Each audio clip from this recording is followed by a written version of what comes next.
ഈ ഒരു BS4ൻ്റെ air filter വെക്കുകയാണെങ്കിൽ ഇപ്പോൾ ഇതിൻ്റെ ചുറ്റും ഷേപ്പ് എല്ലാം സെയിം ആണ്. ഈ ഒരു എയർ ഫിൽറ്റർ ബോക്സിൻ്റെ കപ്പാസിറ്റിയും എല്ലാം സെയിം ആണ്. പക്ഷേ നമ്മളിത് വെക്കുമ്പോൾ ഒരു ഡിഫറൻസ് ഞാൻ കാണിച്ചു തരാം. ഈ കാണുന്നത് ഒരു BS6 RM5 MTക്ക് വരുന്ന എയർ ഫിൽറ്ററാണ്. അതുപോലെ തന്നെ ഈ കാണുന്നത് BS4 വേരിയന്റിൽ വരുന്ന എയർ ഫിൽറ്ററാണ്. ഓക്കെ, ഇതിൻ്റെ ഈ ഒരു BS4ൻ്റെ ഒരു യെല്ലോ ഷെയ്ഡായിരിക്കും വരുന്നത്. പക്ഷേ ഇതിപ്പോൾ യൂസ്ഡ് ആയതുകൊണ്ടാണ് ഈ ഒരു കളർ വ്യത്യാസം വരുന്നത്. അപ്പോൾ ഇതിനതാ ഈ ഒരു BK7 എന്ന് പറയുന്ന ഒരു പാർട്ട് നമ്പർ റേഞ്ചിലായിരിക്കും വരുന്നത്. അതുപോലെ തന്നെ BS6ന് ഈ ഒരു BOT എന്ന് പറയുന്ന ഈ ഒരു പാർട്ട് നമ്പർ റേഞ്ചിലായിരിക്കും ഈ ഒരു പ്രോഡക്റ്റ് വരുന്നത്. അതുപോലെ BS6ന് ഒരു ഓയിലി ആയിട്ടുള്ള ഒരു ഫിൽറ്ററാണ് ഇതിൽ യൂസ് ചെയ്തിട്ടുള്ളത്.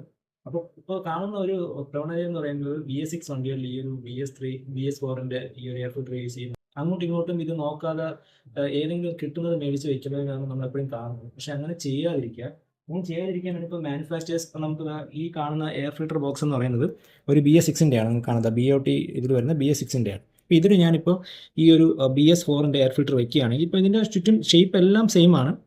ഈ ഒരു എയർ ഫിൽറ്റർ ബോക്സിൻ്റെ കപ്പാസിറ്റിയും എല്ലാം സെയിം ആണ്. പക്ഷേ നമ്മളിത് വെക്കുമ്പോൾ ഒരു ഡിഫറൻസ് ഞാൻ കാണിച്ചു തരാം. ഇതാ ഈ ഒരു പ്ലേ വരും, ഇത് പ്രോപ്പറായിട്ട് ഫിറ്റ് ആവില്ല. ഓക്കെ, ഇപ്പോൾ ഈ ഒരു സ്ഥാനത്ത് കറക്റ്റ് നമുക്ക് BS6ൻ്റെ തന്നെ എയർ ഫിൽറ്റർ നമ്മൾ വെക്കുകയാണെന്നുണ്ടെങ്കിൽ എന്താ വെച്ച് കഴിഞ്ഞാൽ പ്രോപ്പർ ഫിറ്റാണ്, അങ്ങോട്ടോ ഇങ്ങോട്ടോ അനങ്ങില്ല.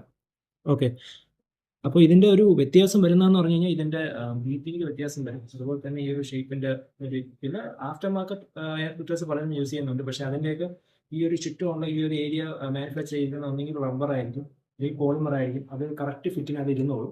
പക്ഷേ ഇതിപ്പം ഹാർഡ് പ്ലാസ്റ്റിക് ആണ്, അതുകൊണ്ട് തന്നെ ആ രീതിയിൽ ഇരിക്കണമെന്നില്ല. അപ്പോൾ എല്ലാവരും കറക്റ്റ് നിങ്ങളുടെ ബൈക്കിൻ്റെ വേരിയൻറ്റിന് ഏതാണോ വരുന്നത് ആ പാർട്ട് നമ്പർ നോക്കി കറക്റ്റായിട്ടുള്ള എയർ ഫിൽറ്റർ വാങ്ങിച്ച് യൂസ് ചെയ്യാം. അപ്പോൾ നമ്മളിത് മാറ്റി തിരിച്ചൊക്കെ യൂസ് ചെയ്ത് കഴിഞ്ഞാൽ ഉള്ളിലുള്ള ഡെപ്പോസിറ്റ് കാര്യങ്ങളെല്ലാം വ്യത്യാസം വരും. അപ്പോൾ എല്ലാവരും ഇതൊന്ന് ശ്രദ്ധിക്കും.